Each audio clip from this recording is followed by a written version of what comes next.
Yeah, that's the people's. Definitely people's.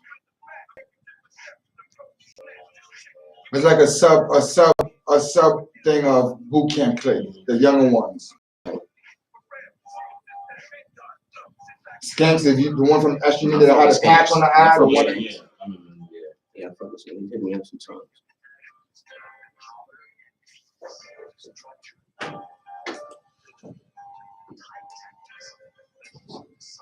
Everything is going smooth too, just let you know.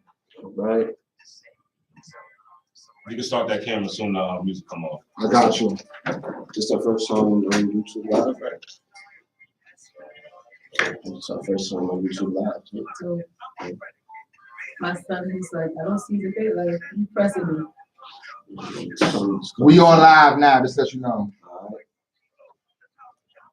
Jackson.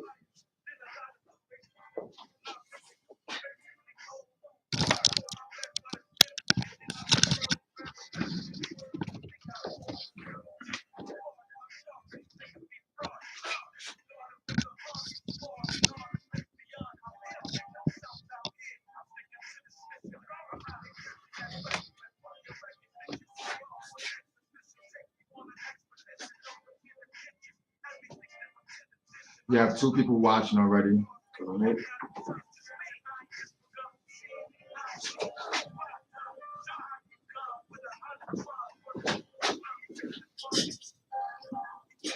Cut off, my bad. Cut off. It's pan out. Yeah, pan out. Yeah. Yeah, we back. Yes, sir. Nobody put us on episode 66. Yeah. I'm glad I'm here.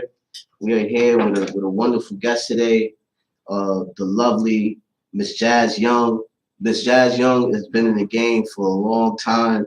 Not only has she been in the game, she's a professor too. So we got some questions for her too. You know what I mean? So, and it's an honor to have you here. By the way, I was so quiet, but I just want to let you know, I've been waiting for you to come on for a while because he's been talking about you. Oh my God, so sweet. From the first season. So I was like, I can't wait till you come on. So now you're here, and I'm glad that you're here. It's an honor to have you here. More hip hop royalties. And on top of that, it's Women's History Month, Yes. and we're keeping it going. You know what I mean? You're a second guest. I love You know what I it. mean? So want to give you a shout out. Thank you for coming.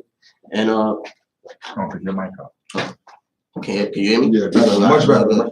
Yeah, and you have a guest with you, Craigo. Yes, Shout out to Craigo. Yes, my You know what I mean? brother, So- my blood brother, You know what I mean? So, right? Same mother, same father, same mother, same father, brother, for sure.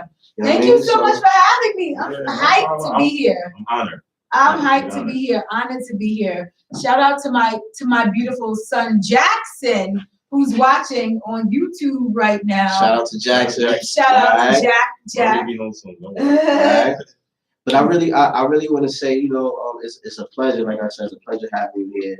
And you're from the hometown too. So we just found out. South Jamaica, From Queens, the yes. hometown too, so. Wow, you never knew that? Never knew Big that. Queens. Never Queens knew get the that. money. You That's never why knew that? That's why it's so cool. You know what I'm saying? The Queens thing. Yeah, it is the Queens thing. Originally from South Jamaica, Queens. We grew up Merrick and 108.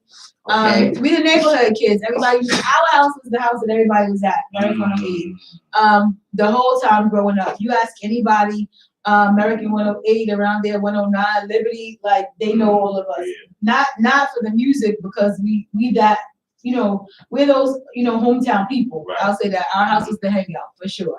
That's dope. Yep. So from Queens. But so far, man, we didn't even introduce ourselves. That's how real it is. I ain't gonna front. That's how I really want to. Oh my I really want to gosh. get into this. That's how real it is. I got Let's so many go. questions. I'm honored to be here with you kings. But I just want to know. So where did you start? Like where did this start? Did you like? I want to know the Where the journey beginning. began. Like, where did your journey begin? Because you are a professor as Yes. well as you've been in the game Yep. with many different names. I get into that, but where did you start? Crazy. A full professor. Not some people be like, oh, you a lecturer or you like to speak. No, I'm a full professor with a degree. So Yeah. I will go back. I will go back. But thank you guys so much for having me. The Nobody Put You On podcast. Yeah. I'm honored to be here. And like I said, I taught 5, But I definitely, so how did I start? I tell this story a lot, and I feel like the more I tell the story, the more people really, really, really want to hear it, which is crazy to me, like, which is super duper crazy. But I think that, you know, this is my real brother, same mother, same father, right? But we grew up in a house, you know, just loved music, right? And my father, he actually, I saw pictures of myself, like, you know, back 1, 2 years old with like headphones on, just loving all type of music. I just, everything, just the old, you know, R&B. But I always had an affinity for music, if that makes sense. Yeah. And I remember when I was in, this is a true story, I did not make this up. I remember when I was in the 5th grade, I went to PS 116. You guys know what that is? Yes. And I remember we had career day, right? And the story that I remember was that, you know, everybody was like attracted to like the doctor, the lawyer, and they had a band. It was this band, and I forget the name of the band to this day. But what happened was, I just remember being in their face. Like, they had a song back then that everybody sampled, you know, until now. Music blows my mind. It blows it all the time. And I'm like, oh my God, at 10 years old, right? And there were no other role models for people like me and people like us in the industry, right? So I just had that in my heart, you know, the whole time, right? And so when I went to Hillcrest. Big shout out to Queen. Big Queens, I Queens, know right? about Hillcrest. You know about Because I Hillcrest? used to go to PS 86. Oh, and I was right next to it. yes. My mom was across the street, Freddie. Oh, Yeah, Freddie used to go there. I know about Freddie.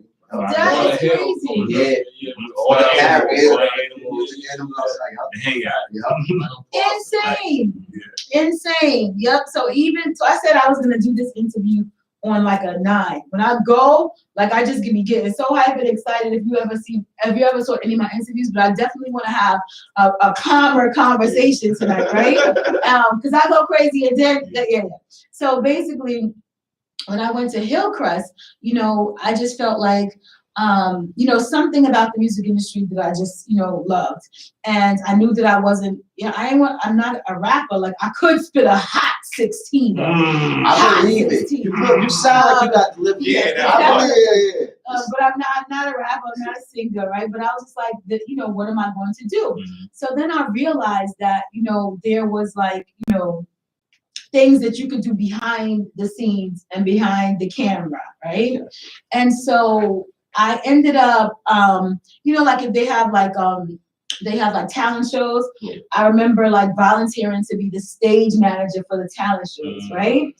And I remember the funniest time, one time was that I called myself, so I watched a lot of TV, right? And I remember the funniest time was that I went to McDonald's and asked them to sponsor my green room. So that was down the hill. Yeah. And so I had a little green room for the high school students at Hillcrest. And I remember I had a row of cheeseburgers.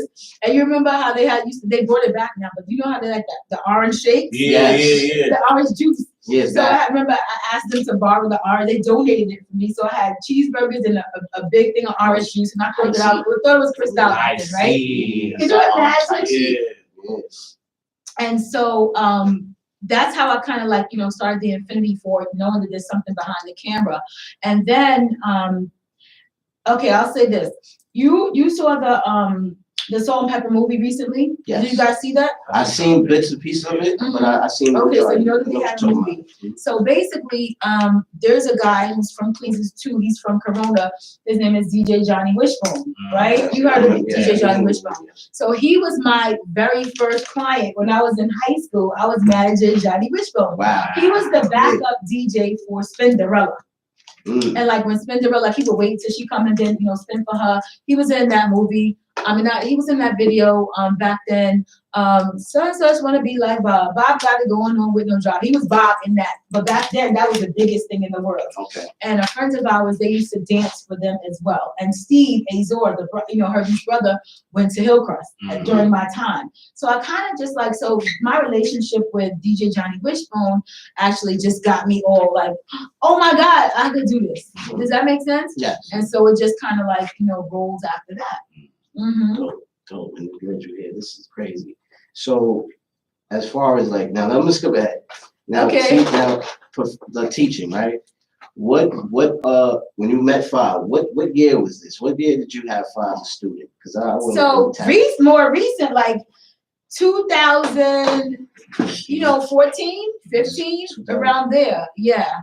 Which was insane. So the story, and we can go back to the beginning at some point, back. So after that, with Howard, but I'll tell the story that there's a lady that I met. She since passed away, but she just kept saying, "Yo, your background, like I was working at The Source magazine. I was the VP of everything, the VP of operations and marketing for The Source, and I learned a lesson about working for friends. Yeah.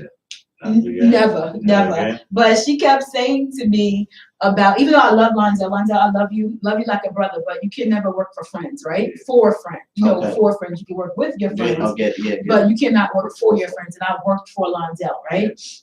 Learning experience, love him, Lonzel, I love you, but at the same time, a lesson learned. But what happened was I was working at The Source. A lady said, your personality, like you should teach, like you have a master's degree, and I was just like, I don't know, but she wanted me to teach the kids, and I don't have the temperament for kids, right?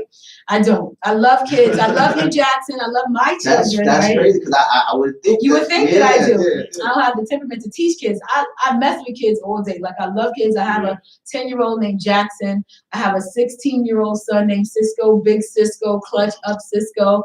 I have 4 nephews. My brother Craig has 2 sons, Craig Jr. and Tylen. But at the end of the day, like I got temperament for the kids, but I don't got temperament for kids, right? So fast forward to I'm at The Source. We're doing covers like during I was there, Kim Osario had come back, and we were doing covers like the DJ Khaled cover.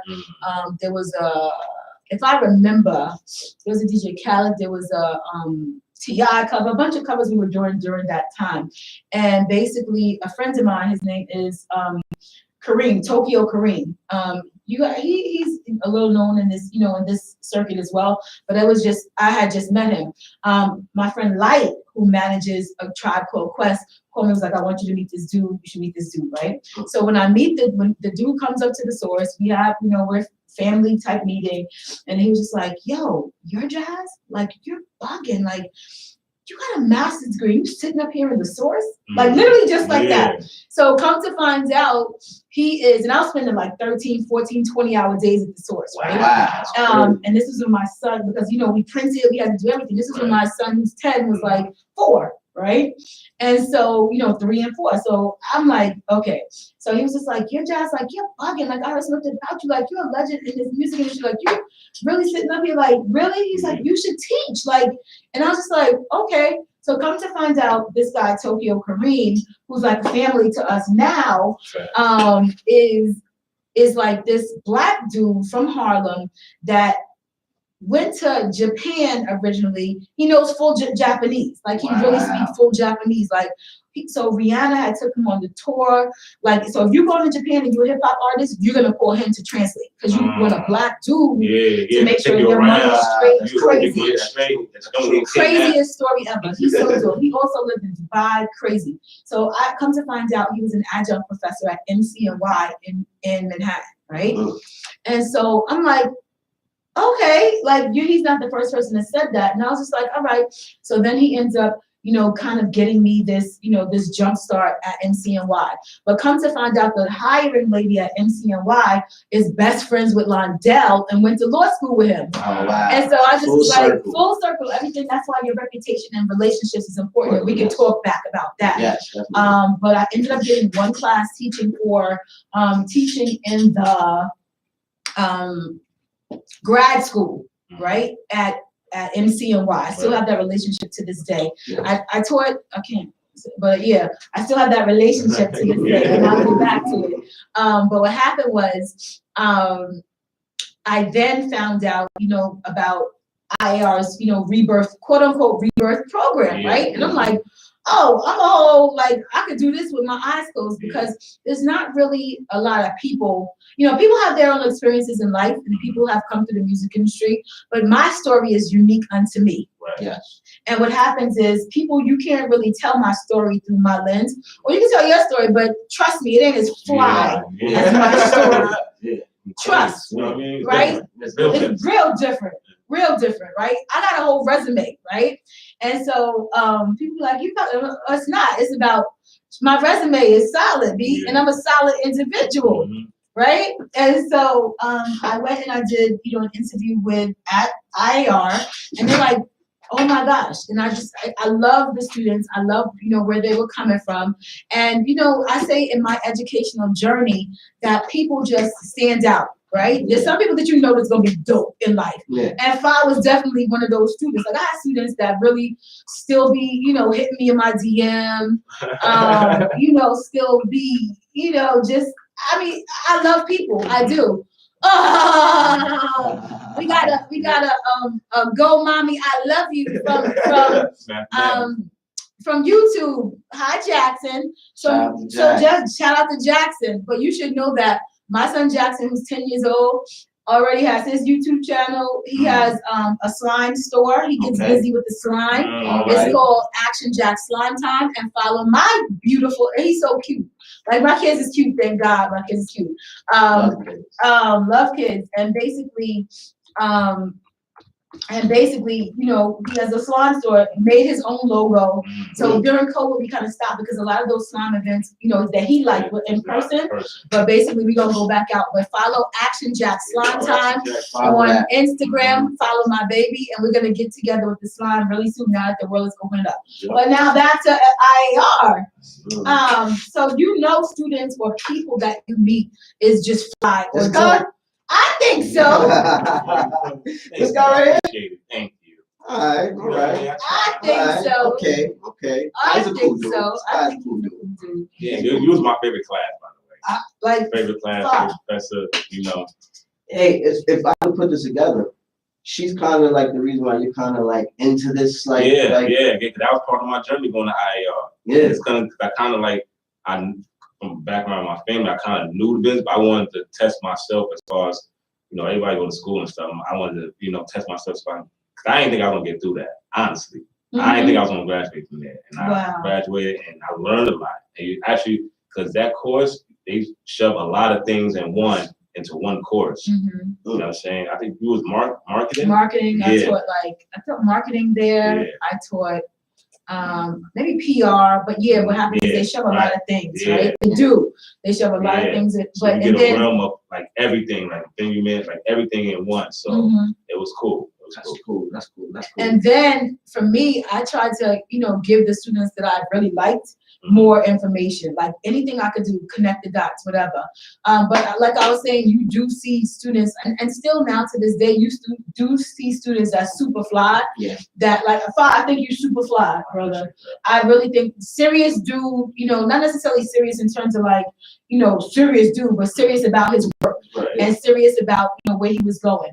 And, people like that stand out. Like usually, I'm not going to tell you what I do with students on social media, but, I still stay in contact with Fa. Like we still follow each other. I think he's a stand-up dude, a solid dude.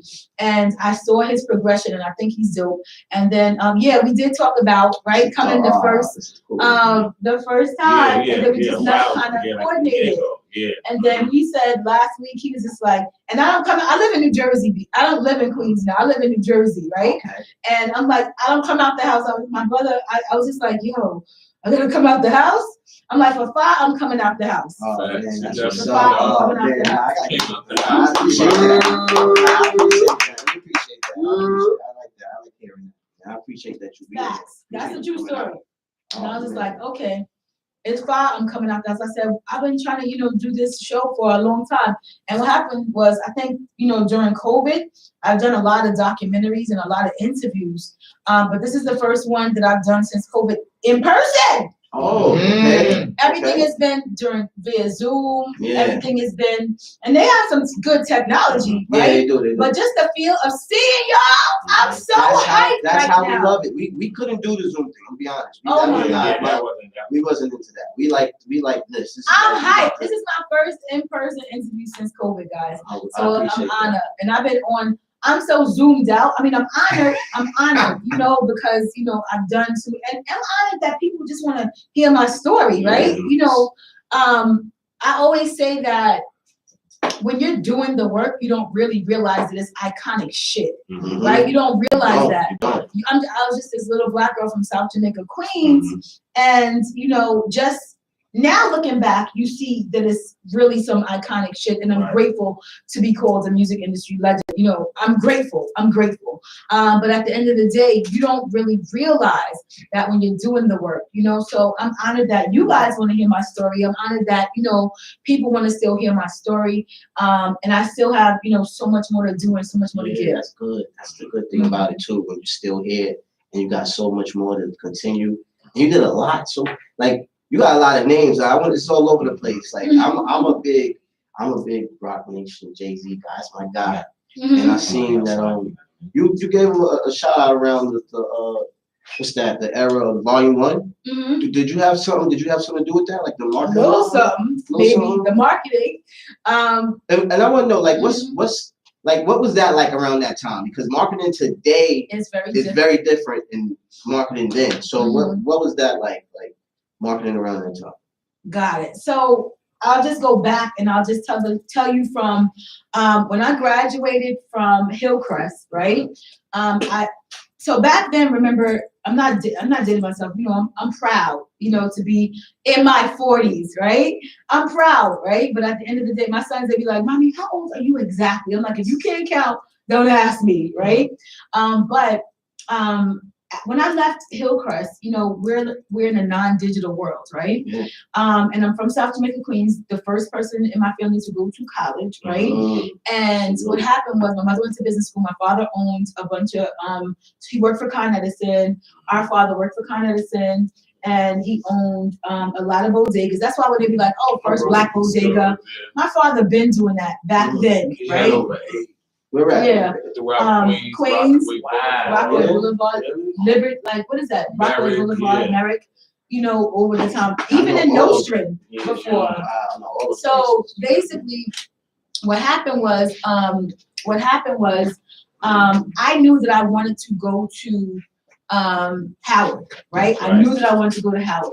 But back then, like I said, it was just like this digital world, non-digital world that you could only, it wasn't a phone, it wasn't, you know, it wasn't internet, it was just straight up, what you hear, right? And so I said to my mother, I heard about this school, I've been hearing about it for a while, I'm going to Howard. And she was just like, it's away, it's in DC. And I'm just like, I heard about the school, and I'm going, right, period. So I was just like, okay, I'm going to apply to Howard, and then I'm going to apply to a CUNY, you know, CUNY. Right. And what happens is, if in the event that, you know, I don't make it to Howard, I'll make it, you know, I'll stay here and go to the CUNY, but somewhere I'm gonna go to Howard, right? But that was the time when Puffy was there, right? That was the time when, I mean, just so many things. Like so you school with Puff? He was just leaving, so I know. So I know the energy was crazy around that time. Oh my God, it was like the only thing ever that it's a place that you wanted to be, right? So when I get there, I'm just like, oh my gosh, like this is Howard. So basically, I apply. And I'm not necessarily, and I always say that they're like, you're a whole professor, but I'm not necessarily a scholar. I'm a teacher, if that makes a difference. Like, I didn't have the best grades in high school, and I did not, when I got to Howard, oh my God, my first semester, like I barely made it because it was like, it's Howard. I was literally straight up partying. True story, right? But what happened was I realized the value of that opportunity, right? And I saw all the things that Puff was doing. You know, he would go on the Greyhound up, Amtrak up and work, and I was just like, you know, enamored by the music industry because it was an opportunity, right, for somebody like me. And so what happened was at Howard, a lot of things were going on in hip hop. Like we just had a 30-year celebration of a 30-year celebration of the Cultural Initiatives Hip Hop Conference. It was a hip hop conference at Howard during that time. So it was a lot going on in the hip hop space. So I was on that panel, but just to tell about, you know, my experience and doing marketing for that panel, right? I mean, for the 4 years or 3 years I was at Howard, right? Crazy, crazy times, crazy stories. So every rapper in the world would come down for the Howard University, you know, homecoming or cultural initiative, right? I never been to one of those, but I heard they are. You gotta go. When it open back up, be my guest. I heard they are so lit. I went, last time I went was, I usually go every, but 2 years ago, I think it was the last one actually. That's crazy. Before Last COVID. Yeah, before the COVID. Yeah, it was, no, Yeah, man. you did go. I remember. Life changing. Crazy. Life changing. You'll leave there so motivated. It's ridiculous. Life changing, right? Mm-hmm. And so what happened was, probably like my sophomore year, I saw a sign that said, do you want to work for Def Jam? What? And I'm like, it was a crew of us. A lot of people don't realize that.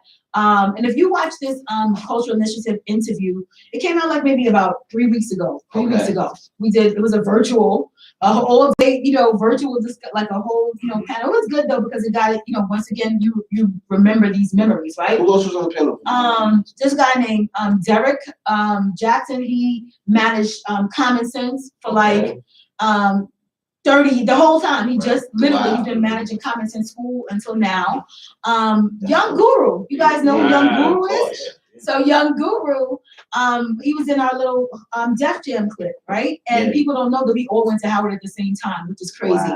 Wow, but what happened was there's a guy named Kevin Mitchell who put up this sign. He used to do, he's a little bit older than me, but what he used to do was like the promotions in the Mid-Atlantic region for Def Jam. Okay. So he got all of us, and of course, there's a gentleman who is family now named Sidney Margetson. Okay. He's a senior vice president of publicity at Atlantic Records right now. Okay. Right? He's been at Atlantic for 27 years, right? Family. So he was a part of that, early, Def Jam. There's a guy named Jim Nice. Atlanta, Jim Nice, right? Mm-hmm. Jim Nice, he used to be down with Steve Stout. Right. Now he's into them SE bikes. Mm-hmm. So that Jim Nice. So all of those people that were in my little Def Jam clip are now but people don't know that about the back. You know that dope circle, right? Yeah. That needs to be more praised, honestly. Yeah. Y'all got it out the mud, as we say. Yeah, that was very hard to, And so Kevin used to make us go to all the clubs, right? And put up Def Jam posters and take pictures in front of all of them. So we used to do the club circuit in DC. It was like my first, internship. And so what happened was I did that all the way into my junior year. So my junior year at Howard, I was the volunteer. I went out for talent coordinator, but I didn't get that, right? They gave me, it was tough to get that. Yeah, it was. Everybody wanted that. Everybody wanted that. That's right after he brought Biggie there, right? No, that was my year. Oh, that was my year. Continue. That was my year. And so what happened was, I got the job as volunteer coordinator, which is like at homecoming. So if you guys don't know how homecoming is, like, the biggest thing, thousands and thousands and thousands of people, whether you went to Howard, whether you go to Howard, everybody the whole week. You're not sleeping that weekend. You don't sleep, right? You don't sleep. And so I said, I was a volunteer coordinator, which meant that I had to, kind of be in charge of 300 student volunteers. So I had to supply, as a team, we had to supply, the workers or the volunteers for the talent show, the fashion show, the yard fest, and all of that. So like I said, I was interning for Def Jam at the time, and I went to them, and I went to Def Jam. Leo Cohen, big shout out to Leo Cohen, who's now the president at YouTube. Julie Greenwald, who's the CEO at Atlantic Records. Those were my people, right? Big names, right? And so what happened was, I asked them to sponsor the T-shirts for homecoming, right? And imagine remember hip hop is not mainstream then, right? We were a small label back then. And just imagine the opportunity to sponsor like 500 shirts on campus while the rest of the labels is walking around looking crazy. So I know someone has a shirt, but basically it was, Def Jam Records, and there was volunteer on the back or staff on the back, classic, right? And so what happened was I would have we had badges, and I would have 20 people working this time, 20 people working over here. And back to what you were saying was that, the hip hop show that year, when you watch the Biggie movie, and the first time he ever performed Party and Bullshit was there. Wow, he was there. I was standing by the stage. Oh, wow. I feel like sometimes I gotta tell us that night. I want to know. Is that like as far as the set, as like in the movie, how they got the It was exactly that how they same did way. the fake jumping in. And we were like, okay, so basically, I remember, you know, who did. You had me on the bus at 14, 15 years old to Howard Homecoming, and I was there for that show. Wow. So you witnessed that. This is my mentor, so a lot of these memories I remember as a young kid, 14, 15, 16 and up. So I've been in the Julie Greenwald's and Leah's office because of her. Wow. You know, but I remember from a child when Party and Bullshit came out, and it was nothing else. I was right in front of the stage. That's not crazy. I vaguely remember that. Right? I remember that clearly. Yeah. This is crazy. Yeah. And then he was doing a lot of those early videos. I had him at 14 and 15 at Def Jam. He was doing a lot of those. So a lot of those hip hop videos, he was first AD on those videos. Wow. All those Steve Carr videos, Hype Williams. he was working. And sometimes I wish that, you know, he would have stuck with it. But he'll tell his, you know, in a minute. But basically, my whole thing, so basically, you know, have the staff there and you gotta, you know, be working the hours and just make sure that, you know, everything is good. And then, you know, it was Biggie. And I remember, if I remember correctly, so that was later. What happened was, you remember the Biggie cover for Vibe? Yeah. So me, Misa, and Biggie were the first people there that day. So I have a story about that too. Wow. But this was later. That's when you met Faith right? in the movie, I think. That's when what? He met Faith or something like that. No. That's not the same. He met Faith at a bad boy. Okay. Something. But I remember that day, you know, being right by the stage and just was watching, like, you know, everybody was rocking, the whole crowd was watching. And what happened was, you know, Howard is, you know, has an affinity for all like superstars. I remember meeting Alonzo Mourning that day. Wow. I remember meeting a couple of Chris Webber was there in that crowd. I remember. See Webb. So that was my era. So then I'm standing by the stage, you know, and then all of a sudden, you know, Party and Bullshit goes on. And then all of a sudden, it was like a fight in the background and everybody's like running and ducking. And then all of a sudden it gets calm. And then he goes on. But then after that, it erupts again because everyone's like, oh my God. And I remember that. And I remember, you know, it was a post office pavilion. There's a girl named Jamel. I just did we did a Def Jam 30-year reunion on Clubhouse maybe about a month ago. I've seen that one. You saw that? About that. Oh, okay. I didn't get to see the Clubhouse, but I've seen the picture that you can combine and all the people. I said, Crazy. damn, that's a legendary picture. All the names, all the people that have something to do with hip hop. Today, yesterday, like going on, like it's crazy that lineup I seen, and I seen you in there. I seen Russ, Leor, seen you. I seen a couple people in there that I know that. Which was that's crazy. And I'm like, wow, that's a big thing, man. Crazy. Leor got so robbed. I didn't know you. I didn't know that you had something to do with that. I thought I was going to get into like the Rough Riders.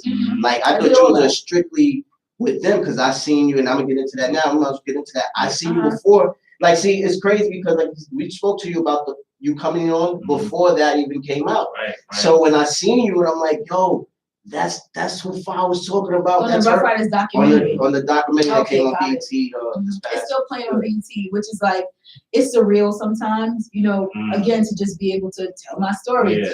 But so what happened was, that's crazy, right? Yeah, I was hyped. I was hyped like I knew you. I didn't even know you.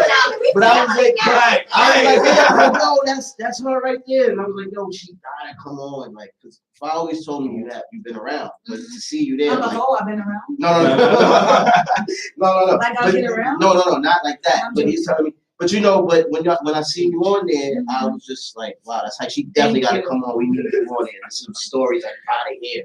I know you was around like the shit. Crazy. That's crazy. Yeah. So what happened was when I was about to graduate from Howard, this is me being backstory. After that, you know, after that homecoming was my junior year. That summer after my junior year, I went up and I interned at Def Jam in New York City. Okay. Right. So the story that I was telling on that Def Jam reunion, right? You know, a lot of those stories that, you know, that I remember and was telling was that, you know, intern and we were in Rick Rubin's, what was it, 3-story, what do you call those? what do you call those things? Condo. Not a condo, but like a Duplex. In-house. it was like like a duplex, like a townhouse, right? Townhouse. Like, Okay. And basically, when I got to New York, when I went there my very first day, I saw this lady named Rhonda Cowan. Big shout out to Rhonda Cowan, and she's one of the girls ladies now who taught me how to be fly. Like like she was the director of video during that time. So the first person I saw. So the first floor was like Chris Lighty's office. Second floor was like management. So Michael Kaiser, who's the president of Atlantic, he was working doing promotions. And then I can't remember, the third floor was like Ariel, where we worked, right? And then the top floor, Rick Rubin left for he went to LA, but he had left for his house. So we weren't allowed up there, right? Okay. But it was crazy. So I used to go there every day. I was working 13 hours a day, just trying to like learn, grow, whatever. And remember, this is the days before internet. Yes. This is the day. So there was like one fax. I was saying this the other day. This was like we had like one fax machine, one computer that we shared. Wow. I remember there was LL Cool J had a song called "Pink Cookies in a Plastic Bag." Do you remember that song? Getting crushed by buildings. And so I remember them having me to fill thousands of bags of pink cookies, right?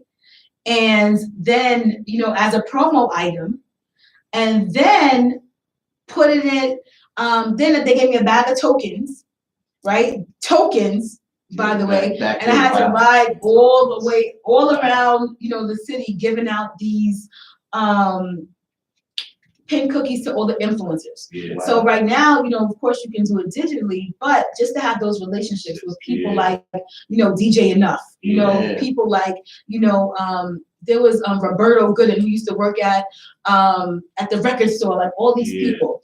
But, so my next, it was my senior year. And then when I was about to graduate, I wrote this 10-page essay to Leora and Julie, how can I work? Then we moved to Barrack Street. That became famous. So that was that was a hangout after that. That's the one where everybody was outside. Yeah, I remember them days. That's when she got me my first job.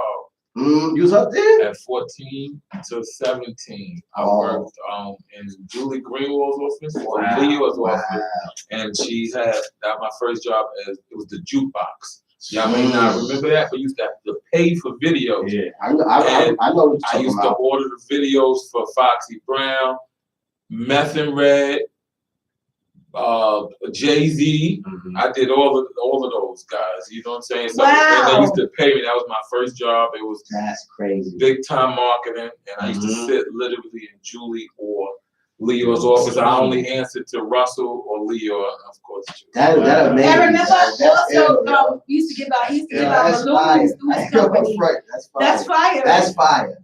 That was your job? Bro, if I tell you the things the doors she opened, and from then to now, she created a monster of what I seen. I didn't know you had to pay for liquor at clubs, because I'm 15, 16, going in with meth, red, right. And they like, oh, that's little brother. That's to call me little brother, because I was her little brother. So that's how they acknowledge me.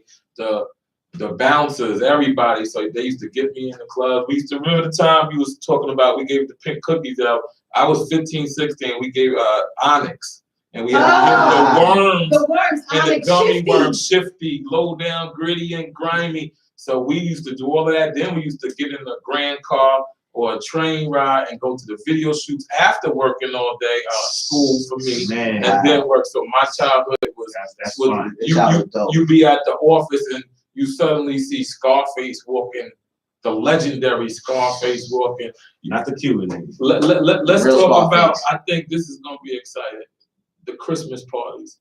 Oh my gosh. Oh my gosh. I remember 15 years old going to a Christmas party and seeing the Notorious Big, Wesley Snipes, Bone Thugs and Harmony. Oh my God. But this was in one place, but it was like regular for me because they was coming up to the office, and after every night, I'm telling you, I had the best childhood anybody could ever have. Anybody. Nobody put us on exclusive. Yeah. They gave me a grand car every night after I left the office to get home from school, and I went to Andrew Jackson, still big Queen. Wow. Not the magnet.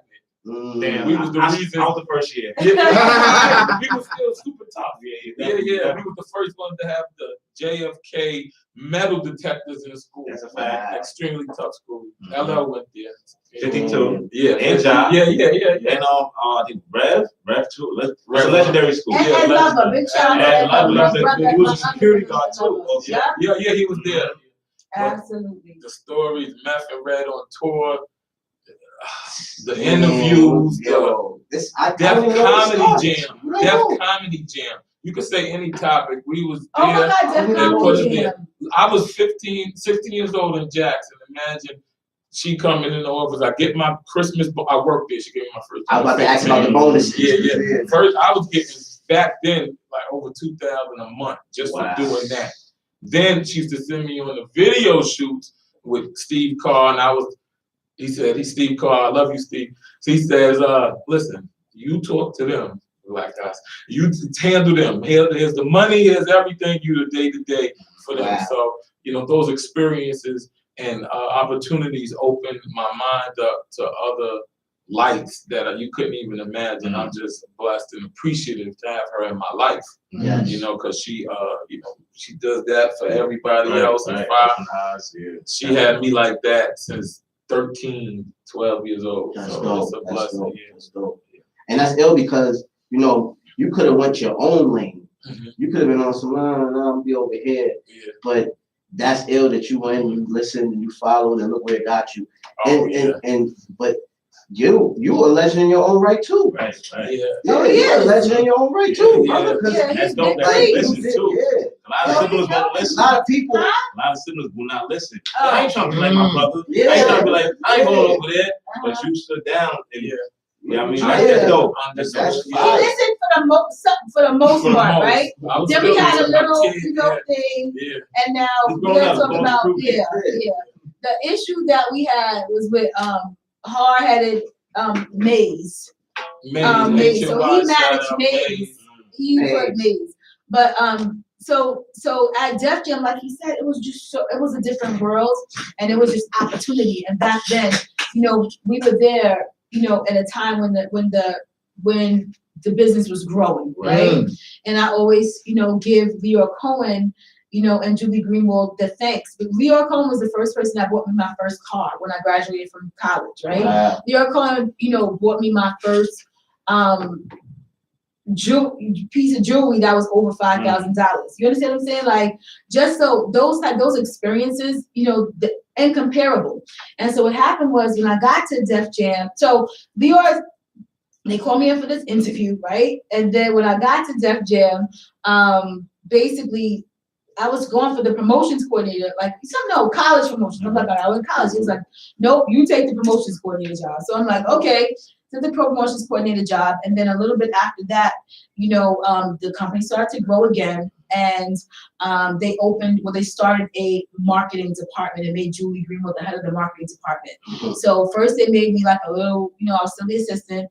Then I was able to do the marketing for Flatliners. That was my first group on my own, which was Russell's Nephews, and then after that, they realized that I realized I had a knack for marketing, but my major at Howard was communications because there was really no marketing degree back then, right? And then fast forward to, I just started to grow, in the company and in my own, bubble or in my own world, I would say. And then what happened was as we started to get these artists, or these artists or these, labels, I just was the person that, was blessed enough to do these, to do the marketing and come up with these plans, right? For these artists. Some of them had, staff, that were newer staff, and I worked them through that are huge now, like Lenny S. Right? Came with, Shaka Pilgrim. Can you get Lenny S block me? Because he blocked me. What'd you say to Lenny? I didn't say Dutch. anything to him directly. I was talking about Vic Mensa. I was like, What around the time he was that? He's not, you know, I'll get my opinion on Vic Yeah. Mensa. Mhm. But I like Lenny S though. He's And he blocked me for that. the He blocked me for that. He invited us up. I like I don't like Vic Mensa like that. I'm gonna be honest, the artist, he's not one of my favorites. Got it. So You're I entitled voiced to it, your yeah, I opinion. think Got it. I left the opinion. But Because not he was trying to somebody get making him, money off of me. he was shouting him out, yeah, and I was like, I don't And know. that's my attorney Julian's artist as well. Yeah, sorry about that. I don't Shit. I don't got beef though. I don't got beef. I like him, But that's big but I like Lenny. Yo. I like Lenny. I Lenny's a always follow Lenny. I'm like, yo, Lenny's dope. You know He what I mean? invited us to I took you didn't I think it was when you left, I think. The next year after the next cycle of students, I took some students from IR to Rock Nation. He hosted us Wow. at Rock We Nation. was like the experiment class. Damn, I wish I was your student. We sat in the Yeah, office, the gold couch, pictures on the gold couch. The students was crazy. They still be calling me. So that was one of the. But my students now, like we'll fast forward. My students now, they've had all of that. We've been to Def Jam, we've been to Atlantic, but I'll bring all of that. Do they appreciate Yeah, it? They love me. like Like the students that- Monroe. I'm the administrator, administrative professor at Monroe College, full-time professor. Yes. Yeah. That's dope. I never Um, seen like somebody headline like the hip hop professor. Thank Like you. that's Yeah, that's dope. it. That's my dope. brand. Yeah, that's dope. Absolutely. That's Thank you so dope. much. Okay. But it's a double-edged sword, right? Because you know the I want to say the education industry, right? They're not really used to. I mean, it's straight laced. You're teaching, you know, college level courses. You're teaching higher education, but what happens is, so I have two. I have the hip hop professor, which is, you know, no one can tell the story and present like I present, right? But I also have the Professor Young experience because I'm going to do it different regardless of Right. any level and any room. Does that make sense? Yes. So, you want to hear the rest of the Def Jam stuff, or you want to talk about Yeah, the we cover could. stuff? We can get to the cover stuff. And I want to get into you, my brother. 'Cause Yes. You're a legend in your song. No, he is. Like the Yeah, whole yeah. H&Y, you know H&Y? I heard of HY. Yeah. He's a legend. So yeah, continue. So, what you want to hear? We want to What you I want to hear Let's hear the Def Jam rock. Okay. Yeah, I want to get to the beginning, like them days, because them days are golden. They You know were, what I mean? and I didn't realize, right? Because you living in the moment, Because you right? lived in the moment, and this is before social media, right? Yeah. This Then is record before- all those Can't record. wonderful things that happen that you can't even explain. Yeah. What happens at Def Jam, what happens on the road, stay on the road, right? But you can't. But sometimes I wish I do now have social media. you know, social media or have been able to record this stuff because it's way different. It's a way different, you know, but like the very first day that Leor Cohen had went to Yonkers and came back and gave me DMX, right? Wow. You know, so I did the marketing for all the first five the first five DMX albums, so all of the Rough Riders. So hold The on, first hold on, five? Hold on. They're my name is Like you didn't know so that? Classics? I knew some, but I didn't know that Wait, to the extent. You didn't know that? I knew that to a certain extent, but you said first five. The first So that five? means Yeah. the first, The first the two. first, one of the greatest hip hop years in history. Yes. Those first two 99? I did the marketing. Wow. My name is on the line and it's Wow. like marketing by, no share credit. Like I have those plaques. Somebody stole them. A crackhead stole them years. I don't know who stole them, but somebody stole them like about 5 years ago. But I had like hundreds and hundreds of plaques. But I still got a good lot, right? But yeah, so I did. So when I was at Def Jam, I said I found my niche, right? And what happened was I did, you know, when they signed Rough Riders, those first five DMX albums were mine. Like I did them. Like I was like me and X the first time. yeah. As for the first time, I see I didn't became remember. close. I became He's real my close. brother to this day. I just saw him. This picture. Wow. He was in shooting a video with the Locks in right during COVID, Yeah. and I went to Harlem to meet him, and we took pictures. I love X, like to this minute, right? To this day, like he's my family to this day. But you know, all families got a bunch of stuff, So I was like, he's the nicest, sweetest person you ever want to meet to this day. So if you find out about like my relationship with X is watching the Rough Riders, you know, documentary that's airing on BET right now. You can look and find this. It was DMX Diary on MTV Volume 2. I'm in that, and he talks about how he feels about me. So it's a whole segment in that about me. But just, brother, like he's a dope dude, humble, grateful dude to this day. And I'm grateful for it. So at one time when they gave him the label, I was the general manager for Bloodline. So the first, all of that stuff, that was my stuff as well. But then at the same time, I guess simultaneous, I did, the first, I think it was the first 5 Jay-Z albums. They were mine as well. So the rock, like, remember that it was when Ray signed to, that was, those were my albums as well. Then it was like the first compilation. Then it was like a Memphis Bleak. The first Clue album was mine. Professional. That was mine. Foxy Brown. Oh, every Foxy Brown. I did all the Foxy Brown. You still keep in touch with Foxy? She called Jazz. I come to Brooklyn for the Martians, right? For Anton Martian and Gavin Martian. I still love the brothers, right? I always have love for Foxy. I spoke to her probably last summer, the most beautiful baby, like so sweet, the little girl, she's so beautiful. I come to Brooklyn for the Martians, yeah. So, and what happens is during that time you meet people, relationships play the majorest role in like not even life, but just career, right? And what happens is, and if somebody could take a video of this for me and just send it to me like a 2-minute video of what I'm about to say and send it to me. The biggest thing that I learned back then was that relationships are more important than anything. They're bigger than any job. Say that one more time.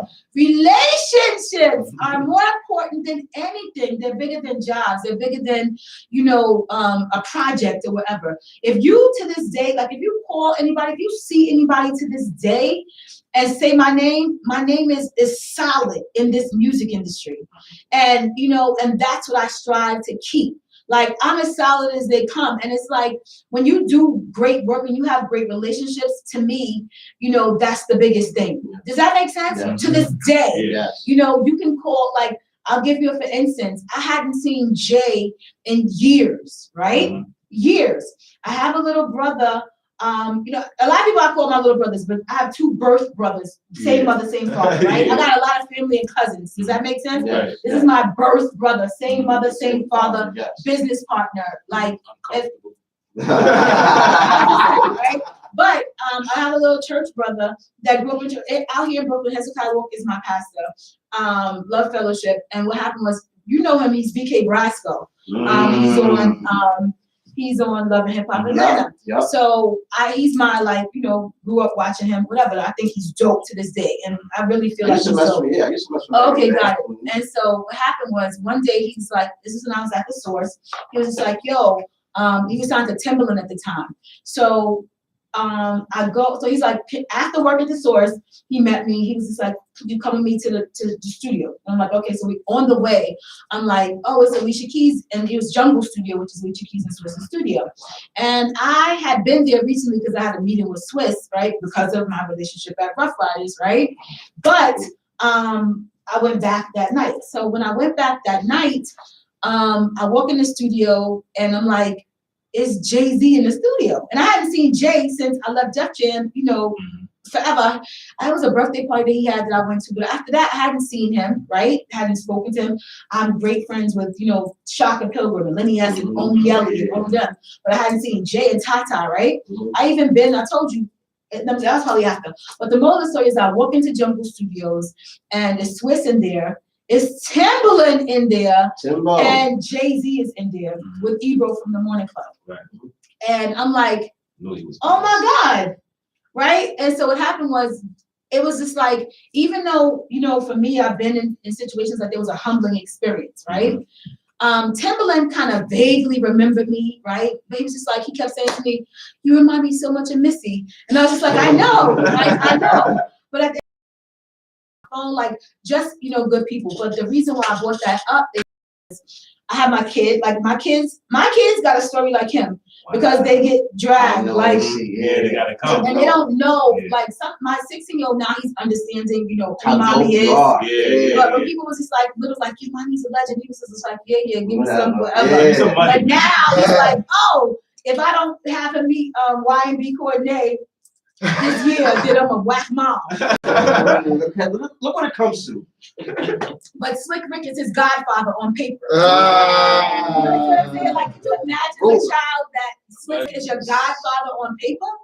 Could you imagine, like, Slick Rick is your godfather on paper? Shout out to Slick and Mandy, right? But the moral of the story is that when I walked into the studio, I see, you know, all these people. Trey Songz was there that night. Just an amazing, you know, plethora of creative people. And it was a humbling experience for me because I hadn't seen, you know, I saw Swiss. Swiss is just the most amazing dude ever. Yes. Amazing dude ever. But I hadn't seen Jay in a while, hadn't seen, you know, Timberland, whatever. But the moral of the story is that when I went in, stayed there a couple of hours, talked to Timberland about BK Brasco, right? When I left the studio, Jay co-signed for me. Wow. Crazy. Do you understand? Yeah, she's solid. She could break a record. Crazy. Do you understand? Like, do you understand that type of I know that relationship? Right. You know, like, and that's what I appreciate. And a lot of people, and I've run into situations, you know, over the years and recently where people don't understand that relationships are the best thing. Like, if you can walk into anywhere, anybody in the music industry and mention my name, it's going to be all love. They will get, you know, and I worked hard for that reputation, if that makes sense. Does that make sense? It makes a lot of sense. Makes a lot of sense. I got you. That's a beautiful story, by the way, man. Just being in that atmosphere. Insane. And Hope doing that, man. Because Hope ain't had to do that, you know. No, he didn't. He just did not, like, and what happened was, I mean, just an amazing experience. But while at Def Jam, I had, you know, the opportunity to work Slick Rick, who I still do marketing for to this But day. you said it so vaguely, like, yo, Slick Rick, like, legally, my son's godfather. Like, how, like, what was that like? How did you and Slick Rick get that tight? So when I was, you know, doing the marketing at Def Jam, you know, working all those projects, right? Some went amazing. Some, you know, some I didn't work, some didn't work out, right? I'm not perfect. Nobody's perfect. Nobody doesn't have to stay in relationship, you know, with everybody. But grateful. I worked, like, when they signed all the West Coast stuff, like, you ever heard a song called Broken Stuff? I did J.O. Felony. That was mine. I got a story of, Central all that Cartel, was my What's stuff. our connection was over there? Domino. What's our connection? Matt 10? No. Oh, no, No. Dub Sequel did. No. But just Domino, like, Domino, here we go, here Yeah. we go. That's my my brother, Jordan. That's the first dude I was singing on Melody Yeah. rapping. That was the first And thing I seen on that. S was the girl SNWV. What S? No, S and V. Y and V. Y&B. She Oh. sung on the Tupac. Wasn't the two girls that sung on the Tupac record? Yeah, She they did. Yeah. But BG Knockout and Gangsta Bracelet, they BG introduced Knockout. Shout out to BG Knockout. He stay in the comments. No, Everybody. Really? Yeah, He's active. We remember But then, BG Knockout still out there. He's on my friend list. He's on my IG. But they were Easy's. They came under Easy. And I got a story about how we shot a J.O. Felony video on the West Coast, right? An Ice Cube video. This is with DMX. An Ice Cube video on the West Coast, like Friday, Saturday. Flew back into JFK, and I'm from Queens, so I was trying to get out at my stop, like, let me out. You guys in my house. And Y was like, no, like, you coming. And I remember shooting 3 more days for Money Power Respect. Wow. Could you imagine? Straight to Yonkers. If you would have if you would have got out that car, Never been a part of history. Could you That's imagine? history right there. That's history. What was that set like? We keep jumping all over the place. There's too many because you got It's so much stuff, right? So you like 2 shows. So To be honest. Slick Rick, right? What happened was, I still do Rick's marketing to this day. Like, I love Rick. He is mostly all the people ever. He has a beautiful wife named Mandy, who's his manager, who's one of my best friends ever. I call her my sister. That's cool. Like, you know, like, I know her mother. Like, she knows my family, right? And I don't have sisters. Or I have sisters. You have sisters? So I have to that, My you know, father was outside.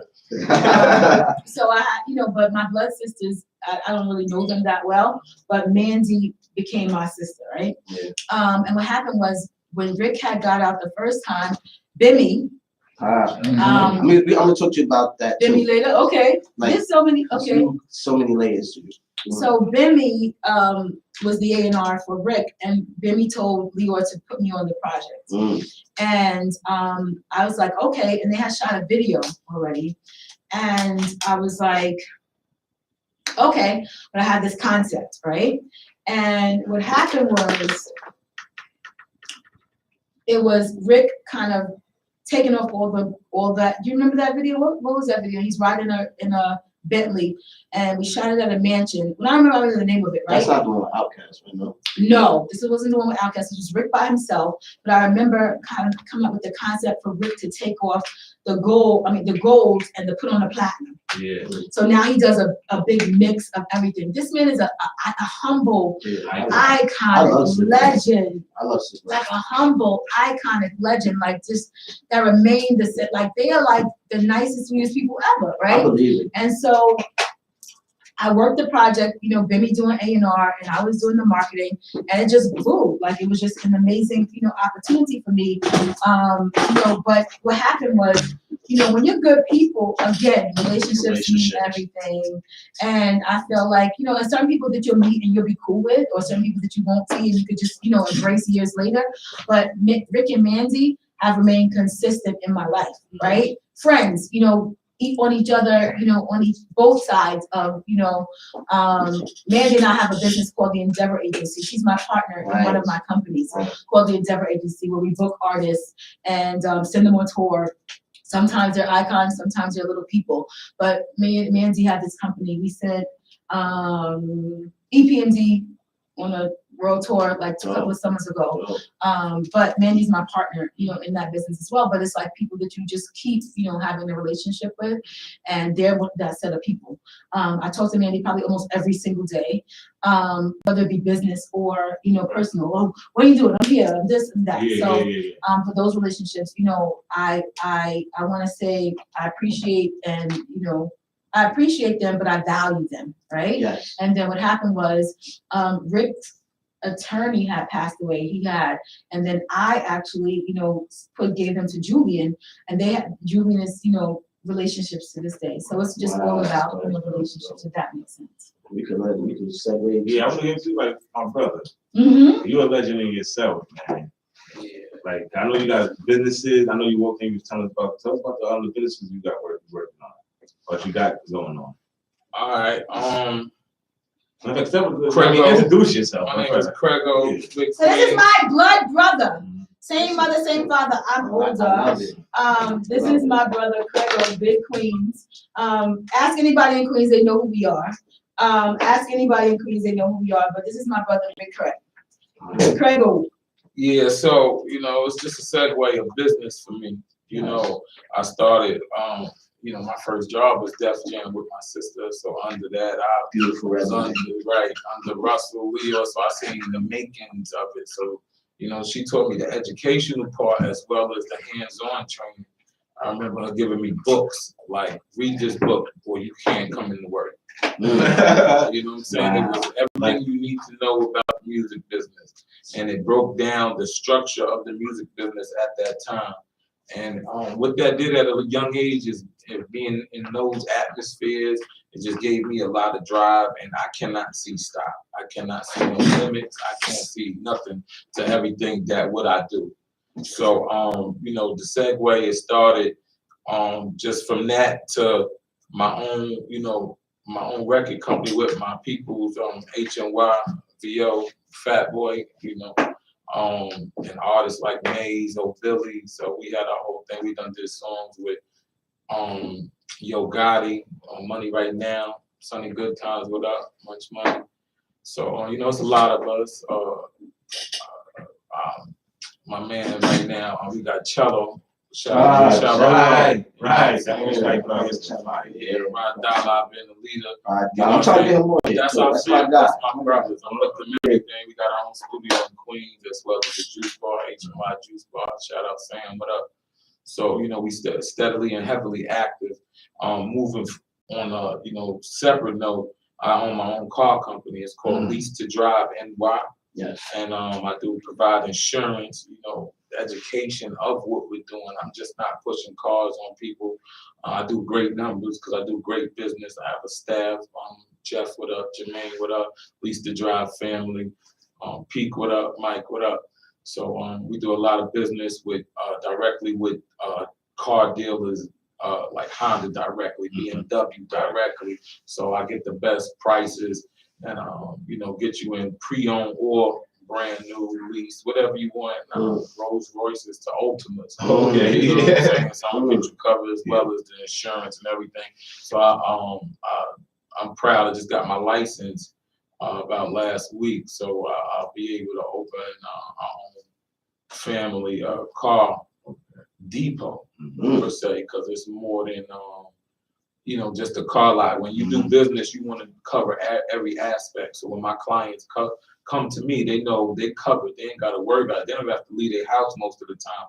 I have an online application and make it to right now where the time is. Right. So you could sort out your car through me, and by the time you get to me, you sign in and leave it. So how does like, sorry to cut you off. So how does like, because y'all work Def Jam, y'all had a lot of experiences, and that's like, own company. How it feels like you working together, having your own company and stuff like that, black-owned business. You know what I'm saying? So we realized that it starts and ends with family, right? Yes. And if you look at successful empires, the Hiltons, you understand my point? It starts and ends with family. So, we work for a bunch of people, like you said, I was on a bunch of projects. I worked for families. I worked for, the Rough Riders, who are family, and I respect them all day, appreciate them. But then what happens is when you realize that you gotta, Move on, circle back like and be family, right? So we actually incorporated the family name, right? And then, go ahead. All right, so our biggest situation right now is called Young Manor Estates. So Young Manor Estates is, me and my sister just bought a lot of acreage. We're closing in paperwork right now. It's in New York. We're gonna have, besides, our homes there, we're gonna have a farm. We're gonna have Airbnb. Nice. We just know that you have to not let nobody control your direction. And like Ho said, you gotta get it from the ground. You know what I'm saying? So if we got our self-sustained community, which we're closing on right now and building from the ground up, it just leads to so many different things as well as a mind state and the way the world is going today. We think it's a necessity. You know what I'm saying? We saw them supermarkets close and they had no food. And, my family ain't gonna go through that. Right.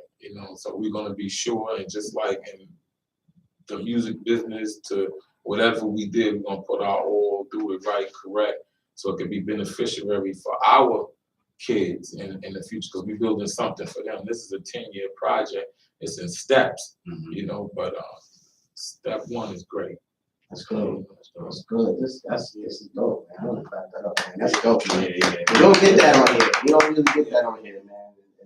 And that's what we want to spread too, more of that. So Really nobody put this on. this is a dope episode.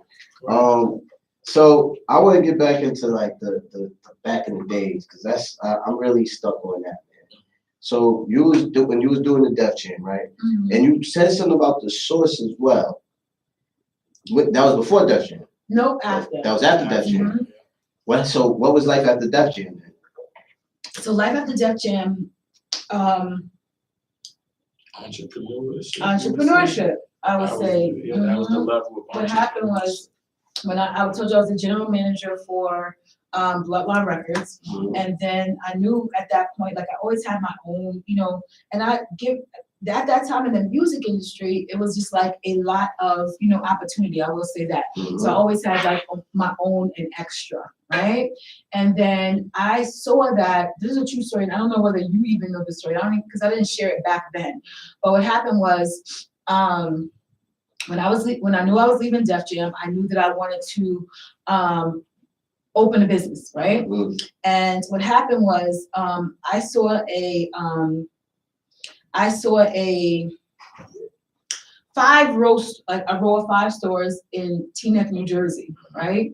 That I knew that I wanted to purchase. I had a business manager at the time, and she went with me on that particular day to put a bid on the building. It was only $500,000, right?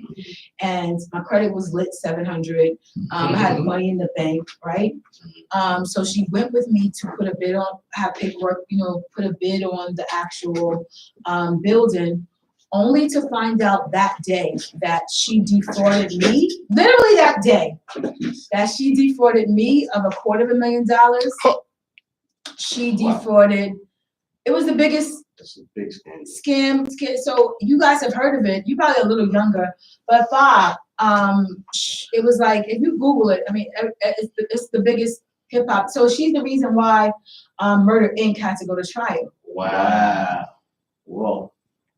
Could you That's imagine? crazy. That's crazy. My office and Murder Inc. office was on the same floor. Yeah. So what happened was, I think like I had literally a day or two, and I had left, to start my restaurant, and I was gonna, put this down payment on this 5-store building, and then when we were leaving, Jay had an assistant called Carlene Ballard. She's from Brooklyn. Shout out to Carlene. She called me. She was just like, "Gabby stole our money." And I was just like, "What are you talking about? I just left her." Like, what do you mean? And Gabby was engaged to Michael Kaiser back then. Oh man. So it was a big hip hop scandal, and I never got my money back. But I was the one who was defrauded the least. Yeah. Like the least. She stole, I'm not gonna name names here, but you can Google it. She stole big money from big names, right? Because we all had trusted her. We grew up with her. She worked at Def Jam, right? And so it was a humbling experience for me, because then I had to work my way back out the money, and I'm still not out. Right. Like, I'm still not out, right? And so, I live paycheck to paycheck. Thank God I have a decent paycheck, right? And I got some, God is good, right? But at the end of the day, it's like, could you imagine having, what you thought was your nest egg to go do the next thing? Right. And then in a blink. Snatch it away from And what she did was became a snitch. And I'm not gonna put the whole, because I feel like I just keep rehashing it, but she's a snitch. And they had to stop me on more than one occasion because I was about to go to jail, right? And what happened was, she decided to partner with the feds and testify against some people, right? What? So she robbed and snitched? And she robbed and snitched so she wouldn't have to go to jail. So That's it's the worst kind. that's the worst kind of thing. And she's ugly. And she's a monkey. And if I see her, I saw her about 3 years ago, and I'm gonna leave it like that. But what happened was, during that time, I just, you thought you have a nest egg, you thought you had the next level to do something. Humbling experience, right? So I'm back had about 40, 50,000 in an account that she didn't have, but she took everything from me, right? Everything that I had worked all those years for the music industry. Right. And so I started from the beginning again. I opened a restaurant, and I just want to shout out people like Ed Lover.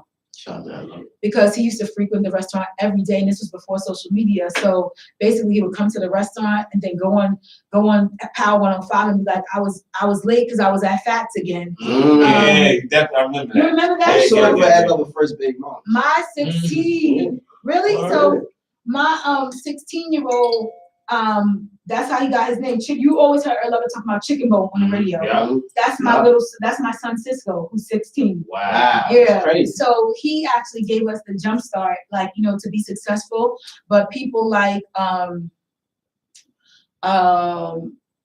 Dipset, right? All of them used to come in the restaurant. Shout out to Run DMC, who, DMC, who's a brother to us as well, used to come to the restaurant. And when you have people like that before hip hop, right? I mean, before you know, the internet and Oh, yeah, stuff, so- what happens is, you know, that's how my restaurant, so I was able to open my restaurant, crazy, what a blessing, and then, It you was know, located in Harlem. no, it was in Teaneck, New Jersey. New They Jersey. call it like the urban side of Teaneck, New Jersey, but Teaneck Road, and what happened was this, you know, Teaneck had like this main thoroughfare to kind of racist, right? Not to tell you stories about that, but this main thoroughfare to go through the whole Teaneck. So we were on there, you know, on that main road. It's called Fats Chicken and Rib Joint. 2000, like, you know, 5, 6s. But Bimmy, shout out to Bimmy. Bimmy and Joe used to come every single day, every single time. I think I was one of the first people that saw Joe's, you know, he has the liquor bottle, Right. unveiled it at my store. Like, I just saw a lot of stuff. But grateful to those people who, you know, people that, you know, Eric Blam, who manages Run DMC, Big Queens, he's, you know, Big Queens. family and my brother to this day, you know, and for those relationships I can respect. So from there, I opened the restaurant, then, you know, took some time off to take care of our mom who passed away. And then when I went back to school and got my master's degree. And then after that is when, you know, the whole, you know, teaching one class, then teaching, you know, 2 classes, right? Teaching 3. And then about maybe 4 years ago, so the music industry again. I want to get in. I gotta ask you, not to cut you off. Oh, I'm listening, sir. All right. See how everything you did back then, right? Mhm. Was so legendary and iconic. And the phones wasn't out. And being now that we have the phones, all these stories are coming out now. You get what I'm saying? So we need you guys to come out again. So you can tell the story. Yeah, you got there's so much to tell, so much going on. There's new platforms. So I told every the story. day we doing something and working towards things. So it's definitely ground to cover. Right? Yeah. So yeah, I feel like you about to say what I'm thinking, but go ahead. No, say what you think. Well, what I was saying is what you about to say is, well, you 4 years, you took a break, now you're back in. Is it because of the things that happened then that's portraying now that people want to know now? What is it that made you get back into it? Well, I think that I've always consulted, right? I've always consulted. I never stopped. And like, again, relationships are, you know, are gold, right? Yeah. And I just feel like at the end of the day, no one can tell my story like me. And I feel like even before COVID, like, I don't know how many documentaries or interviews or, you know, Clubhouse or go live and tell your story or behind the records. And I'm just like, can nobody tell my story like I could tell my story, right? And like I'm telling you, you're a whole nother generation, and I know Fa for 6 years already, and he didn't know half this stuff, right? So at the end of the day, I just feel like, you know, grateful that, you know, I can still tell my story, but it really means something. But like I said, like you said before then, it was like, you don't know that this stuff is going to be legendary. You're just doing the work, right? And so what happened was, when I was at the source, I told you that I, you know, started to teach, and I was offered this job at Monroe College, you know, full time. So I'm the administrator for the school, and I just feel like, you know, from that perspective, a lot of the students I teach, they're not Harvard, you know, they're like the Bronx, Queens, they're the boroughs, they're my urban kids that I have an affinity for, that I love, and I want to see elevate to the next level. So do I love teaching? Oh my God, like, I'm the best there is, like, but I get that hustle from the music industry, right? So there was a lady named Tara Mitchell. I always give her props, and I want you guys to record this so I can send this to her. Can you just record this? So Tara Mitchell, she actually was a publicist at Def Jam back then. She left to go to law school, and now she is a I'm gonna start over because I want this on video so I can send it to her. But Tara Mitchell, she was a publicist she's the person that came up with the name How Can I Be Down. You guys know the famous How Can I Be Down? She came up with that name. She named it, right? And so what happened was, she left Def Jam. She was a publicist. She left Def Jam. She went to law school, and now years later, she's a professor at Monroe.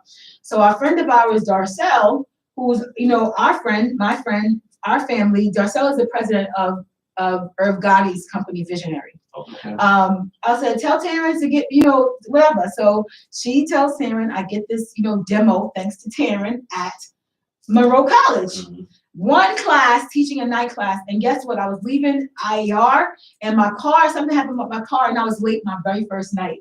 Wow. Taryn stayed after working all day and covered my class for me. Thank God I bodied it. It was social media marketing. I did amazing. Thank God. And then a year later, well, the dean at that time left, right? And shout out to Taryn. I love you. I give you your props at every interview I do. You're amazing. Because if it wasn't for her, I wouldn't be a full-time professor. Like I'd probably be hustling still, but work ethic is everything. She got me in the door and I give her all that, right? So I might be a full-time professor, but because of her, I got the experience. Does that make sense? Yes, So thank you for the opportunity. And she looked out for me and walked me in the door. And then after that, one class at Monroe turned into 2 classes. Then the dean, the original dean left. And the new guy, the new dean, his name is Dr. S.STREET, was like, I'm about to be dean. I'm about to pull you on. And there was people that's been working there for forever and was just like, you'll never be a full-time professor. Oh, the hip hop professor, they've been there 17 years trying to get on, trying to get a full-time job.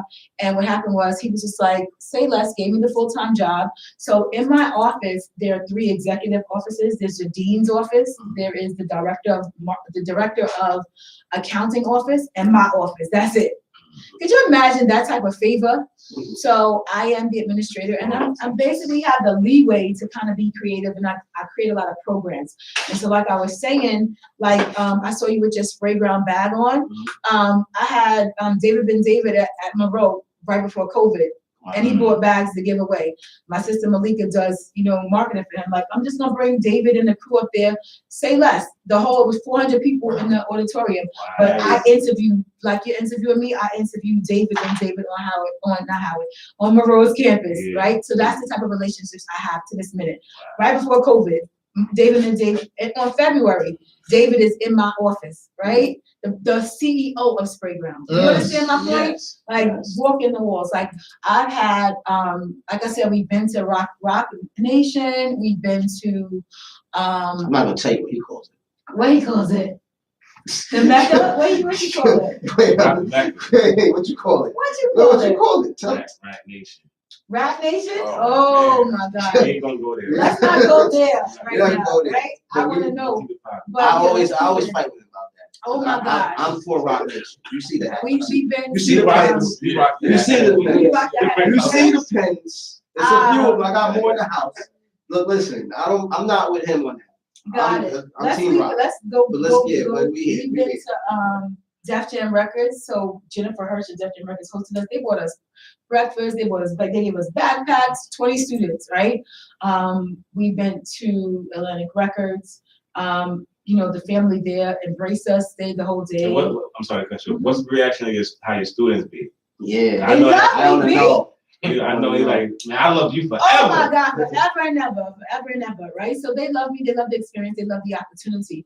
But what happens is you learn, right, that relationship, you can't help everybody, right? Yeah. So you can, for the people that, I shine, I'll put you in a room, right? Or I'll bring you, I brought, everyone there. And then some people I realize, oh, your mother didn't teach you nothing? Say less. Kids don't have home training. So at the end of the day, what happens is, you want to expose and you want to give opportunity. And I started something called the Hip Hop Icon Project, and which means that, I outside of school, I give back. Some of it is like a social enterprise, where I can, but I give mentorship and opportunity for students. Right now, I'm working with, can you stop and then start over again? So, because I want to send this little short as well. So my friend Sydney, that is the senior vice president at publicity at Atlantic, hooked me up one day randomly. He just literally called me, okay, I'm about to conference you with such and such. That's who he is, right? Wow. And come to find out, he conferenced me with this amazing man named Curtis, right? Curtis is actually the dopest man ever, right? But he works for icon actress Keke Palmer. Right? He works, he's the CEO of her nonprofit. So basically, Curtis and I are working on these projects. They have this amazing nonprofit 501(c)(3) called Saving Our Daughters. Okay. But Kiki is the headliner, but they have every actress, actor, Hill Harper, everyone in the world. There's a little girl named Jasmine who won Top Chef. I just posted her the other day. She's on there. Every person, do you know the wife that was on, the wife and the husband that was on, what is that Fox 5 show? That show that was on Fox 5. What is the beautiful girl's name? You know the show about the music industry? Empire. Empire. You know the lady Empire? Yeah. The who's married to the man? She I talking don't about watch Cookie? that You show. talking about Cookie? Not Cookie. Not Cookie. The After that second episode, I was done. So. No, it was a good show, but anyway, she's a part of it. There's so many people in Hollywood that's a part of this Saving Our Daughters, and we're working on programming. Thanks to Sydney, relationship with Curtis from Saving Our Daughters, and you're gonna be surprised at the amazing things we're gonna do with students on every level. They are already in a lot of the New York City public schools, programming and school to school. And I just wanna share my relationships and put in my work and be a part of it. And then community service is a lot. I'm in a sorority, my sorority. Big shout out to Delta Sigma Theta. But that's been kind of like a lifelong task for me. But it's newer in my life, and so many things to give back and to help kids win.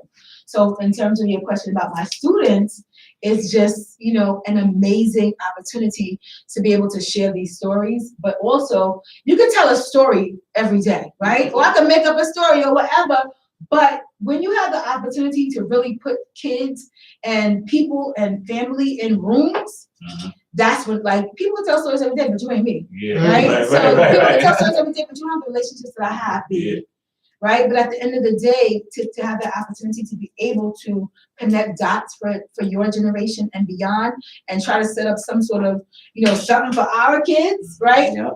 For our kids, and leave a legacy for them. That's what I live for. Like, I would sacrifice. Like, if my son he don't understand why I tell him to do everything. My 16-year-old, he'd be like, oh my God.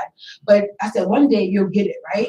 I was like, oh, you got an interview tomorrow. Literally, he has an interview tomorrow. He's like, Dad, but one day you'll understand the purpose. I'll sacrifice an opportunity for me to give it to him. That's great. That's great. That's great.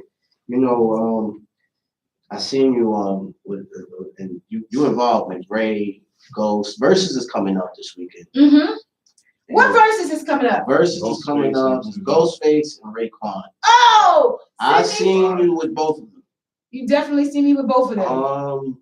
You definitely see me with both of them. Who you got? I can't say. I'm not gonna say. I'll say that my love for Wu-Tang started at Def Jam, right? And Meth. And I love me some Wu-Tang. I will fight you for Wu-Tang, right? I love me some Wu-Tang to this day. And I feel like I love both of them. And so Sydney sent me an invite. I've been so crazy, right? Sydney sent me an invite for Versus, but I was just like, let me ask him tonight when I get home what the next Versus is, because I haven't seen it. You should go. Yeah, I was gonna go to the DMX Snoop, but I was teaching a full load during that time. But I think it will go, right? Legendary, crazy, crazy. But so I can't say who I got. I think it's gonna be legendary, and I can't wait to see it. Now that you're telling me, yeah, that would be dope. I would actually even go to that. That's I crazy. think you would go to that. That would be dope. And it's on Triller and Swiss Beats and Tim. Love everyone of them. People that are icons. Yeah, that's dope. You around all that, so that's dope. That's cool. So before we get out, I wanted to see. I know you from Howard University. Is there anything you trying to do, or do you know of that's happening right now as far as the music or classes or some type of program, anything? Thank you so much for bringing that up, and I really, really, really, really. So I want to tell a quick story, right? I've always had this same, I am who I am, in the class, out the class, in the hood. I can go to the hood, right? so I'm always that person, but I'm always like, you know, the person that gives opportunity. I'm always the person that you got this, let's go, let's get it. Because we were raised to treat the doorman like the president, period, right? And the story, the quick story is that big shout out to Julian Petty. And if you could stop it and start it again, because I'm gonna give this man his flowers while he's living, right? So big shout out to Julian Petty. I'm gonna stop and start real quick, right? If you guys don't. And we do a segment like that too. Where we give, yeah? like, you know, we want to give, you know, people their roses because we got a mutual friend. Support me before my funeral. So we try to play off. Yeah. You know what I mean? The same thing. We do that on here. But we like to give people their roses, their flowers, you know, why they couldn't help them. So this is you lead the way. This is your. Oh my God! Right here. Perfect. This is a good one. So about 10 years ago, right? I saw a post on Facebook, and basically it was like, you know, my top 10 hip hop moments, and it was like when I interned for Jazz Young, I worked for Jazz Young, and she put me in the studio with Foxy Brown and Meth, right? Everybody has a Method Man story, right? A Meth or Red story. Shout out to Meth and or Red, right? And so I'm like, oh my God. And so I just, you know, look and I see, and it's, you know, Julian Petty. So Julian Petty, for those of us who are in or outside the music industry, if you don't know him, you know his, like, he's the literally, no cap, the biggest attorney in the music industry. Like, no, like there's not another, like there's pattern in him right now. So he at one point had worked for a company called Nixon Peabody, and now he is the head of Warner Music, period. Look him up, like he's the head of Warner Music, like he's the head of Warner Music, and business affairs, not just, you know, like he's the man, but young, like, you know, 40 years old, like young dude. So fast forward to, he's the nicest guy, remains solid with me. Every opportunity he gets, like he gives me some sort of props or just shouts me out. Like, you know, he went to Fordham Law School. They honored him, and he, you know, posted a picture on his IG and just gave me my flowers. And I was just like, the dopest dude, right? So we have, you know, Slick Rick in common, but yeah, I told you we went to LA. He's walking us around LA like he's the man. And I didn't, you know, he's the man. And so what happened was, after, I think I went to LA like maybe 2 summers ago, 3 summers ago. So he announces that he's now this head of, you know, Warner. But the dopest dude, like humble, like everyone's shouting me out for my birthday on IG. And he's just like, Diva, get off of social media. Like, I just text you, and text me and really gave me a gift certificate for my birthday. Thank you so much, Julian, for sax, because he knows me. Like, what you like?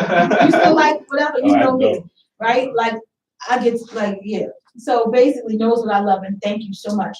And not, you know, no $50 gift certificate either, like, you know. So the moral of the story is that Julian, who's like, to whom much is given, much is required. And shout out to Julian. I'm gonna give you your crown, your roses, your everything right now. So he gets the Slav, I don't even know how to say it, the Slavnik family, but basically Warner Music to contribute to create a music business program at Howard University Law School that's launching in the fall. That's big. I'm gonna say it again. Julian Petty, the man, got the Warner Music Group to give a big endowment to our alma mater, Howard University, so that students like, you know, students who are interested in the music industry can now be a part of that program. And they're working on the logistics now. But there was a huge press release that went out from the Howard University Communications Center. And thanks to Julian, he made sure that I am on that list of iconic Howard University alumni mentioned in the same breath as Puffy. So big shout out to Joy Brown, who's at Atlantic Records. Big shout out to my brother, Sidney Margeton. Sidney, can you please get me on CNN and in Essence, please? But shout out to Julian Petty, who's a walking little baby king. Like, so amazing and so dope. And Julian, thank you for everything. Thank you for what you do for hip hop. Thank you for what you do for music. Thank you for what you do for me, because you keep my name lit, you know, in this music industry. You help to do that, and I appreciate you, and I love you for it. And at the end of the day, I'm excited to see, you know, what the fall will bring. Brings it. And that's all I can say about that right now. All right. Yes! That's a big news. That's crazy. Shout out to Julian. So, and look, before we go, I usually ask this question, but man, you accomplished so much, but I mean, I'm still have to ask this to everybody before they leave. And you can answer as well too. Where do you see yourself like in the next 5 years? On our self-sustained community or on vacation from that. I like that. Yeah, in an Airbnb, paintball, ATVs, all that. Black-owned farm food, everything. Weed is about to be legal. Yes. Talk about it. Yeah. So the same, we're partners, so we have the same similar dream. Yes. So 5 years, I don't want to, have to work for someone, right? I'm grateful. Like I said, I go hard in whatever I do, and I brought that, music industry mentality to the education industry, and I'm very grateful for my experience. And it's like I can tell a story, but I'm credible. I have credentials. I have a real resume, and I'm grateful for that. But at the same time, like I want to travel. I want to be telling this story in Africa, right? Yes. I want to, share with students there. I want to make sure that, obviously I like speaking, right? And I can't speak, so I want to make sure that I continue to do that. Plus, our young enterprises, definitely, and making noise with that as well. All right, cool. And you want to give out your socials or anything where they can find you? Definitely, you can check me out at Instagram. We got a Crego718 _lease2drive. We got all your cars, insurance. I'm the hookup, the hood love me, Ultimas, the Bentleys, whatever y'all need. And we're gonna do y'all right. Credit repair, budget insurance, education during the process. You're not just getting the vehicle insurance, you're getting a lesson.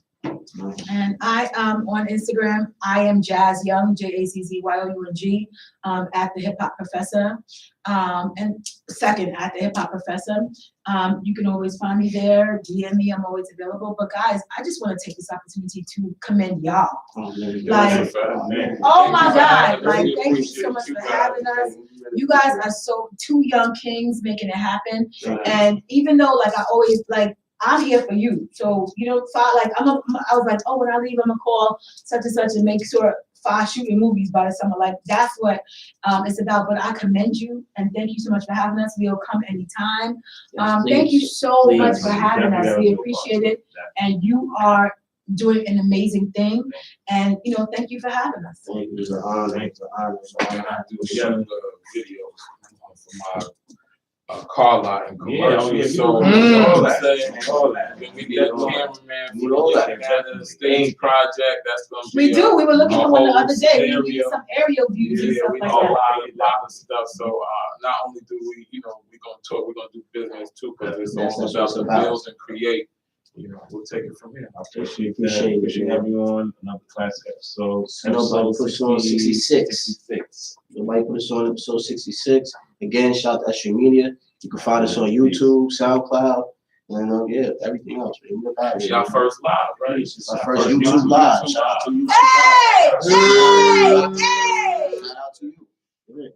Be back. Yeah, peace. I'm gonna run to the restroom. Still need to take pictures. We need to walk together.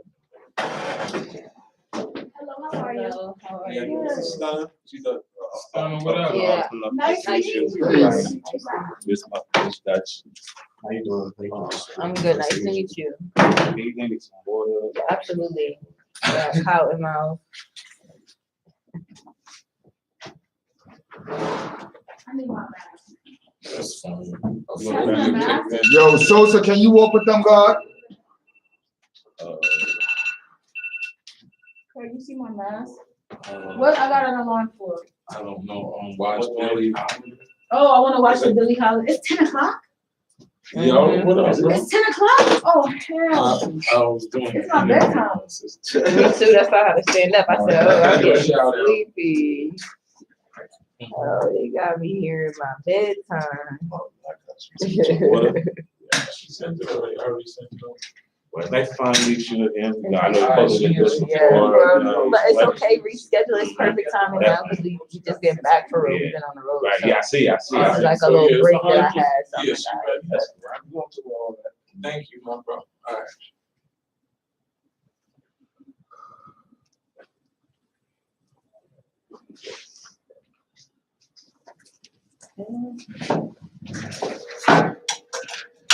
And let me tap in with you when you get your Instagram. Yeah. I'm an artist. I want a TV network. Nice. Do creative direction. And beautiful. A lot of tons of stuff. I'm doing on Yeah. travel. Yo. What I sent it to you. He sent it to your email, right? You did the interview with him for your insurance. Huh? Yeah, it's been there since earlier. Okay, so that's the Super Love insurance for you, sir. And yeah, that's all you need. That's your insurance card and binder. You straight.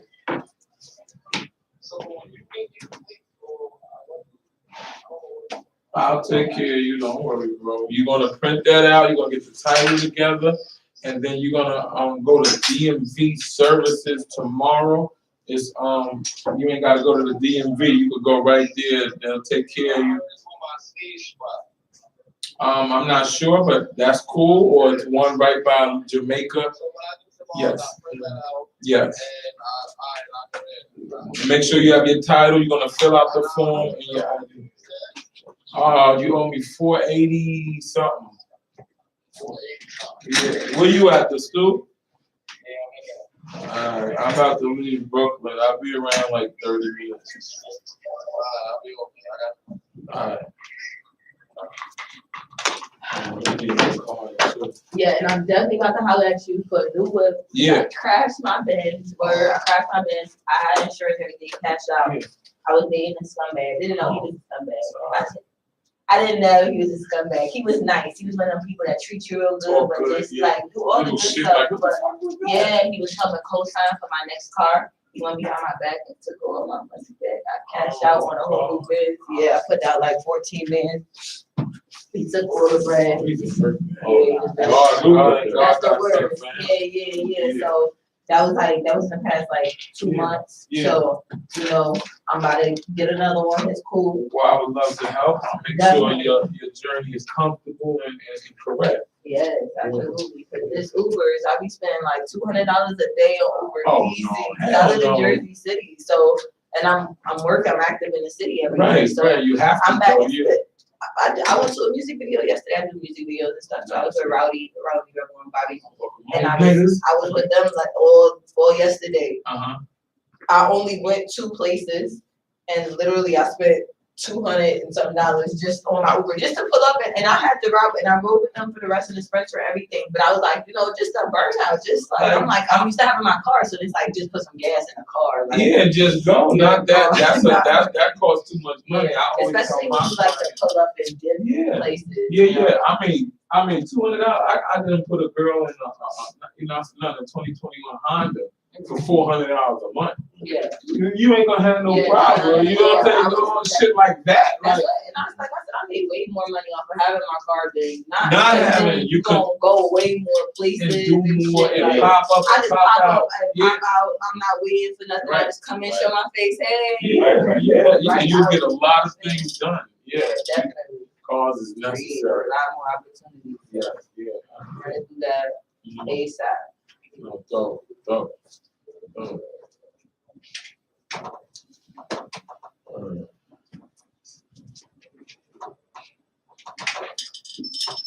Hello?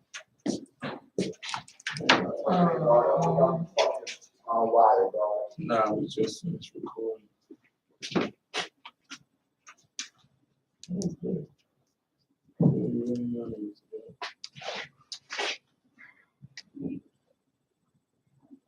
I'm waiting for Jazz to come from the bathroom.